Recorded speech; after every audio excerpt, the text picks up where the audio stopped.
નમસ્તે મિત્રો, વિડીયોમાં ફરી તમારું સ્વાગત છે મિત્રો। લીલી પરિક્રમા શરૂ થઈ ગઈ છે ત્યારે મિત્રો હાલ બધા ત્યાં જઈ રહ્યા છે ને પહેલી થી બીજી તારીખ સુધીના એ પરિક્રમા શરૂ થઈ જવાની છે, પરંતુ એની પહેલા વિડીયો ધ્યાનથી જોઈ લેજો, કારણ કે ત્યાં બનતી જે ઘટનાઓ છે એ જાણીને તમે પણ ચોંકી જશો। જ્યાં મિત્રો એવી એવી ઘટનાઓ બનતી હોય છે જે જાણીને તમે પણ ચોંકી જશો। જ્યાં મિત્રો 2024 ની સાલમાં ઘણા બધા હાર્ટ એટેકના કેસ આવ્યા હતા, જેમાં ખાસ કરીને મોટી ઉંમરના હોય, વધારે વજનવાળા વ્યક્તિઓ હોય તેઓની સાથે વધુ આવું બનતું હોય છે।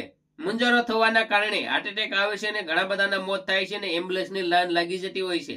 ત્યારે મિત્રો આ વખતે ખૂબ કાળજી રાખીને જવું।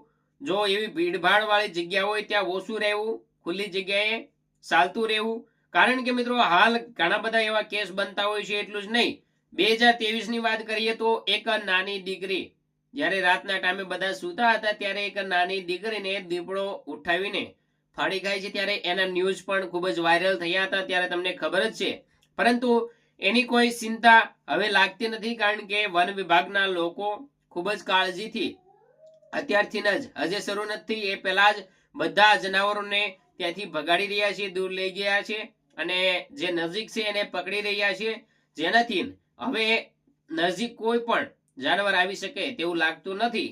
તેમ છતાં કાળજી રાખવી જરૂરી છે। ત્યાર પછી વાત કરીએ તો અમુક લૂંટફાટના કેસો પણ સામે આવતા હોય છે, તો ખાસ કરીને તમે જાઓ છો તો લૂંટફાટના કેસોથી સાવધાન રહેજો, કારણ કે ઘણી એવી ભીડવાળી જગ્યા હોય છે ત્યાં એવું બનતું જ હોય છે। બીજું, જે નાના છોકરાને સાથે લઈ જાય છે, પ્લીઝ નાના છોકરાને સાથે ન લઈ જતા, કારણ કે નાના છોકરાને ઘણી બધી મુશ્કેલી થાય છે અને તમે પણ પછી ચિંતામાં આવી જાવ છો। એના કરતા નાના છોકરાથી દૂર રહેજો, નાના છોકરાને સાથે ન લઈ જતા, અને ખાસ એના કાળજી રાખવા જેવી જરૂરી છે। અને ખાસ મિત્રો, જે મેં તમને વાત કરી હાર્ટ એટેકના કેસ ઘણા મુશ્કેલી છે, પણ સાવચેત રહેવું જરૂરી છે, કારણ કે મુંજારો જે લોકોને થતો હોય પ્લીઝ દૂર રહેજો અને લીલી પરિક્રમાનો આનંદ માણજો, કારણ કે 2025માં હવે પહેલી બીજી તારીખ ડિક્લેર થઈ ગઈ છે ને પહેલી બીજી તારીખે પરિક્રમા શરૂ થઈ જશે ને આ વખતે વરસાદ જેવું પણ વાતાવરણ રહી શકે છે, કારણ કે વરસાદની પણ આગાહી છે।